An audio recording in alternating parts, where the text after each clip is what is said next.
Hər birimiz gündəlik həyatımızda müxtəlif insanlarla ünsiyyət qururuq. Bunlara ailə, dostlar, iş mühiti və sosial şəbəkələr daxildir.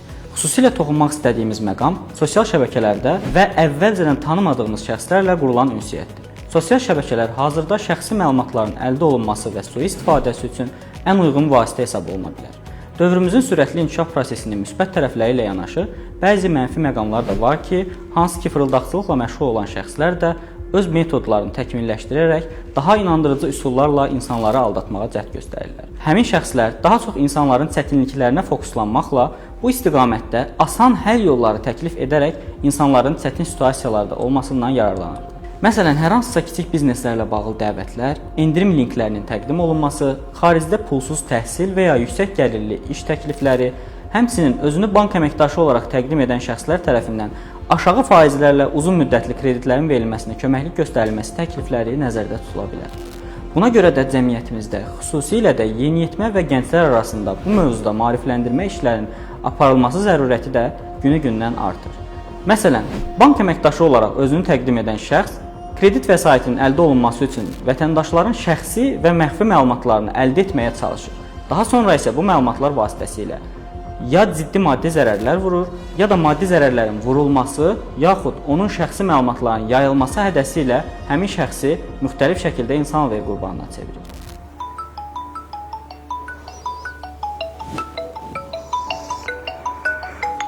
Tanımıram.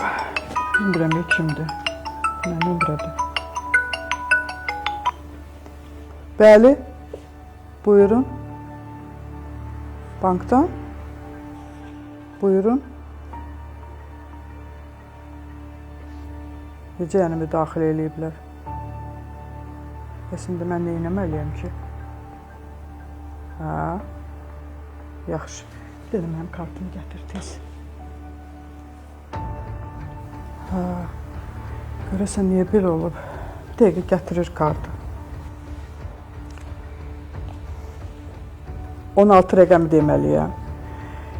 75-46, 24-13, 35-48, 88-93. A. Arxadakı 3 rəqəmin kodu da 776. Aha. Çox sağ olun, təşəkkür edirəm. Sağ olun, sağ olun.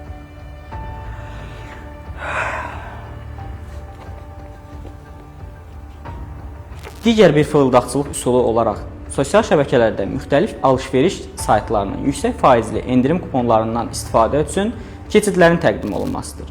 Şəxslər həmin keçidlərə daxil olduqdan sonra müxtəlif aldadıcı sorğular təqdim olunur və təsdiq proseslərindən sonra fırıldaqçılar şəxsin cihazına daxil olaraq eyni üsulla vətəndaşların aldadılması və insan alvergi qurbanına çevrilməsini həyata keçirirlər. Eyni zamanda xaricdə yüksək gəlirli iş təklifləri və pulsuz, həmçinin təqaüdlü təhsil proqramlarının həyata keçirilməsi də şəxslərin xüsusi maraq dairəsində olan mövzudur.